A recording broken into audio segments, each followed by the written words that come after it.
محبت کا تقاضا یہ ہوتا ہے کہ جس سے پیار ہو اس کی ہر ادا سے پیار ہو، اس کی ہر نسبت سے پیار ہو۔ اگر اللہ اور اس کے رسول سے تمہیں پیار ہے تو پھر محبت کا تقاضا یہ ہے کہ اللہ اور اس کے رسول کے ہر حکم کے سامنے سر تسلیم خم ہو۔ رب کا حکم آ جائے سر جھکا ہوا ہو، حضور کا حکم آ جائے سر۔ ایک مثال دے رہا ہوں، ایک ڈاکٹر کے پاس مریض جاتا ہے، اب ڈاکٹر پہلے مرض کی تشخیص کرتا ہے، پھر اس کے مطابق نسخہ تجویز کرتا ہے، دوائی فراہم کرتا ہے کہ یہ دوائی تم نے کھانی ہے، تمہارا مرض دور ہو جائے گا۔ اب بندہ دوائی لے کے آ گیا، گھر آ کر چیک کی، کچھ دوائیاں میٹھی تھی، کچھ کڑوی تھی۔ اب مجھے بتائیں کہ آدھی اس نے کھانی ہے یا ساری کھانی ہے؟ کیا کڑوی کڑوی پھینک دے گا، میٹھی میٹھی کھا لے گا؟ نہیں، بلکہ اس نے میٹھی بھی کھانی ہے اور کڑوی بھی کھانی ہے، کیونکہ اسے پتہ ہے ساری کھاؤں گا تو مرض دور ہوگا، ساری کھاؤں گا تو بیماری۔ اب اسے پتہ تو ہے کڑوی ہے، طبیعت مانتی نہیں ہے، زبان اس کو پسند نہیں کرتی ہے، دل پسند نہیں کرتا، کھاؤں گا شاید الٹی ہو جائے۔ اب طبیعت نہیں مانتی پھر بھی کھا رہا ہے، کیونکہ وہ جانتا ہے کہ اگر کھاؤں گا تو طبیعت ٹھیک ہوگی، اور ڈاکٹر نے اگر کڑی دوائی دی ہے تو فائدہ میرا ہوگا اس کے اندر۔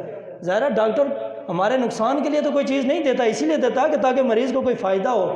تو یار ایک ڈاکٹر کڑوی دوائی آپ کو دے، آپ کو ڈاکٹر کے اوپر اتنا یقین ہے کہ کڑوی دی ہے لیکن میرا نقصان نہیں کرے گی، میرا فائدہ ہوگا، تو اگر ڈاکٹر کی تجویز شدہ دوائی کے اوپر آپ کو اتنا یقین ہے تو رب اور اس کے رسول کی طرف سے جو تمہیں نسخہ مل جائے، رب اس کے رسول کی طرف سے جو تمہیں دوائی ملے، تو ایک مومن کیسے تصور کر سکتا ہے کہ اس کے اندر ہمارا نقصان ہے؟ اللہ کی عزت کی قسم، رب کا حکم ہو یا رسول کا حکم ہو، بندہ مومن کے لیے اس دوائی اس نسخے کے اندر کبھی نقصان اور خسارہ نہیں ہو سکتا۔ رب کے ہر حکم میں مومن کا فائدہ ہے، حضور کے ہر حکم کے اندر مومن کا فائدہ ہے۔ وہ الگ بات ہے کہ کچھ احکامات ہیں جو بظاہر میٹھے ہیں، جن کے اندر بڑی آسانی ہے، اور کچھ احکامات ایسے ہیں جو بظاہر کڑوے ہیں۔ مثلا سردیوں کا موسم ہو، سردی کی سخت رات ہو، گرم بستر ہو، کس کا دل کرتا ہے کہ گرم بستر کو چھوڑوں اور ٹھنڈے پانی سے وضو کروں اور مسجد کے اندر جا کر سخت سردی میں سفر کر کے مسجد کے اندر ٹھنڈی مسجد کے اندر جا کے نماز پڑھوں؟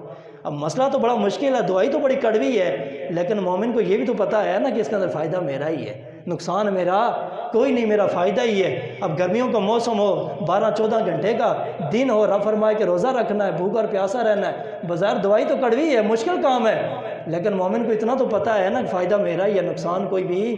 تو رب اور اس کے رسول کے جتنے بھی احکامات ہیں، جتنے بھی نسخے قرآن و سنت اور شریعت کی صورت کے اندر رب اور اس کے رسول نے ہمیں دیے ہیں، اس کے اندر ہمارا نقصان ہے نہیں، فائدہ ہی فائدہ ہے۔ جب ڈاکٹر کے اوپر اتنا یقین ہے تو اللہ اور اس کے رسول پر ایک مومن کو کتنا یقین ہونا چاہیے۔